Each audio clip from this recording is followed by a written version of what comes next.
do this technique para bumalik ng sobra yung loob ng partner mong lalaki. Okay. Well, ito mga utol, kung nasa situation kayo ngayon na nagkamalabuan ng partner mo, or let's say parang yung tipong hindi na kayo nagkakaintindihan, and then yung tipong parang nagsasawa na siya sa'yo, na parang nawawala na rin siya ng interest sa'yo. Or kahit sabihin man natin na meron ng other woman or may third party. Well, ito mga utol, ituturo ko sa inyo yung technique para bumalik din talaga yung loob ng mga partner ninyo sa inyo. Na kung dati is nawalan siya ng atraksyon, or let's say ngayon, or nawalan na rin siya ng interest sa'yo, is pwede po natin yang ibalik. Pero, teka lang. Ito first of all, is kailangan rin nating tignan kung worth it pa ba na pabalikin yung taong yan. Or worth it din ba talaga na mamahalin mo ulit yung taong yan? Na kung minsan na ay sumira ng tiwala mo. Na hindi ka nare-respeto, inaapakan na yung pagkababae mo.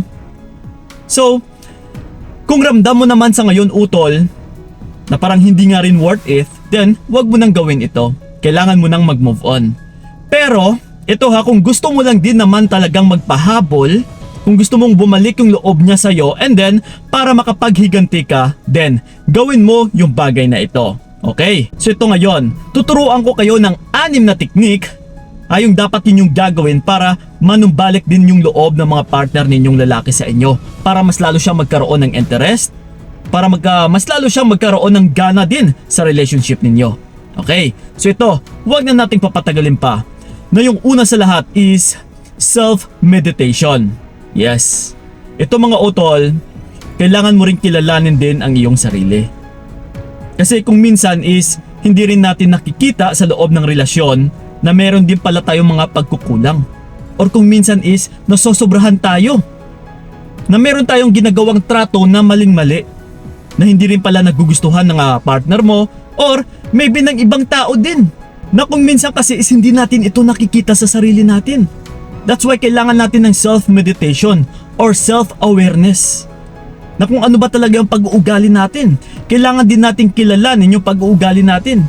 Na kung minsan pala ay sumusobra na tayo. Na kung minsan pala is masyado na tayo mahigpit sa partner natin. Yes, kailangan mo din po munang alamin yan. Kasi hindi mo maaayos or hindi mo mapapabalik yung loob ng partner mo na lalaki kung wala ka ring inaayos sa iyong sarili. Yes, okay, so yun. And then ito, yung pangalawa natin is alamin kung sino ang may mali. Yes, kung napapansin mo rin utol na may mali ka rin talaga, ay kailangan mo din syempreng humingi ng sorry. Pero ito lagi ninyong tandaan. Once po na humihingi kayo ng sorry, naramdam nyo rin mismo na kayo talaga yung may pagkakamali, ay dapat humingi po kayo ng sorry ng 1 beses lang po. Huwag yung paulit-ulit. Kasi kung paulit-ulit mo itong sinasabi sa partner mo, ay mawawala na po ng bisa yung paghingi mo ng sorry. Yung tipong masyado mo nang dinadown din yung sarili mo. Masyado mo nang binababa. Yung tipong parang malaki din yung pagsisisi mo. That's why kung minsan, kailangan din nating mag-ingat sa paghingi ng sorry. Kasi sa paghihingi natin ng sorry ng sobra-sobra ay dito rin po tayo maaabuso. Na kung napapansin ninyo na once na humingi ka ng sorry ng sobra-sobra is mas lalo pa siyang nagpapahabol. Mas lalo ka pang pinapahirapan. So that's why utol, kailangan mo munang alamin din kung sino yung may pagkakamali. Syempre kung siya din yung may pagkakamali is hintayin mo rin na siya ay mag-beg, na siya ay magsuyo sa'yo, na siya ay humingi ng kapatawaran. Okay? So yun and then ito. Yung pangatlo natin is give him space. Yes. Ito na kung napapansin mo sa ngayon na parang umaatras yung partner mo, is syempre kailangan mo rin siyang bigyan ng sarili niyang oras. Na kailangan nating luwagan muna konti yung pisi or yung tali, na huwag natin masyadong higpitan.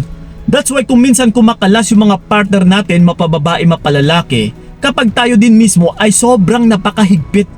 So kahit ikaw ba naman, hinihigpitan ka ng partner mo, yung tipong hindi ka makakilos, yung tipong parang wala ka ng happiness, hindi ka makakahinga. So diba, yung magiging next move mo is kakalas or aatras. So ganun po yon. Kailangan nyo rin bigyan ng space or pagkatiwalaan yung mga partner ninyo. Hayaan nyo muna sila makapagpahinga. Or makapaghinga, And then hayaan nyo rin po sila na pabigyan din ng sarili nila ng me time kung tawagin.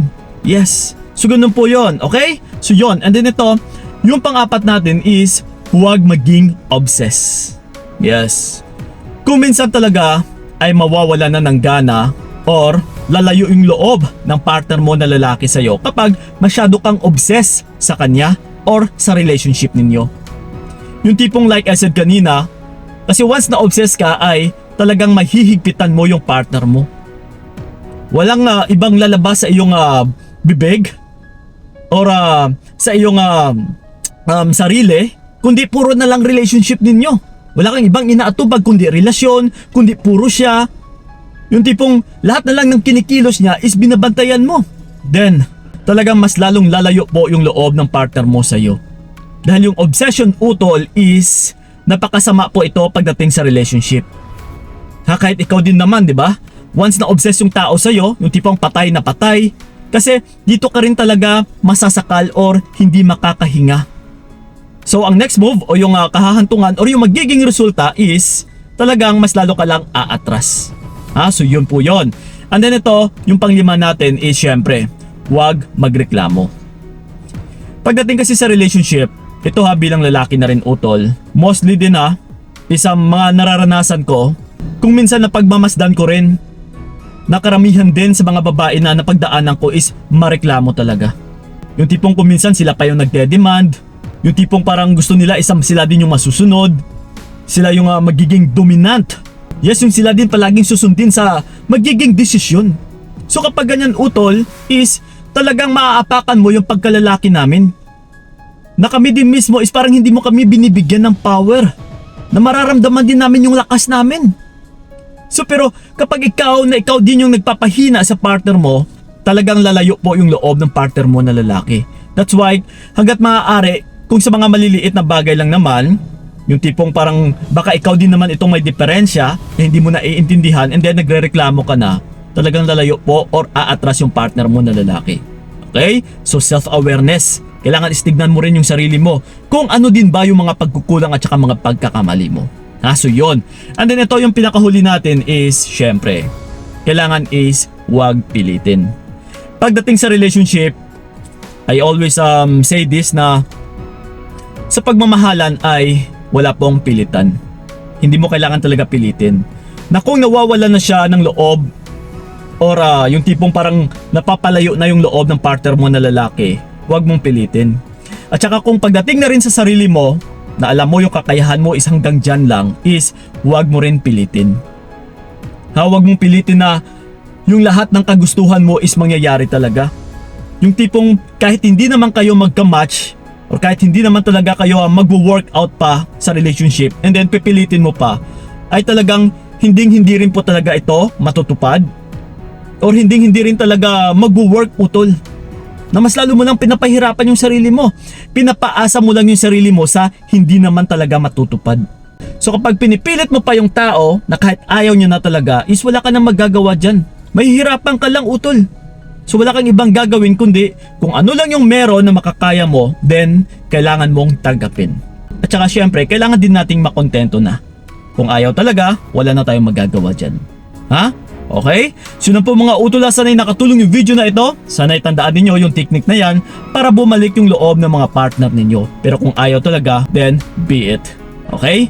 So yun po mga utula, sana'y nakatulong yung video na ito. And then sa mga gusto pala akong makausap one-on-one, puntahan nyo lang po yung aking FB page na Payong Kaibigan ni Kiko. PM Staki lang and then usap-usap tayo doon. So yun lang po, maraming salamat talaga. So ingat kayo. God bless and babush! Sanangin na lang ikaw ang aking ginusto. Binigay ko lahat para wala kang masabi.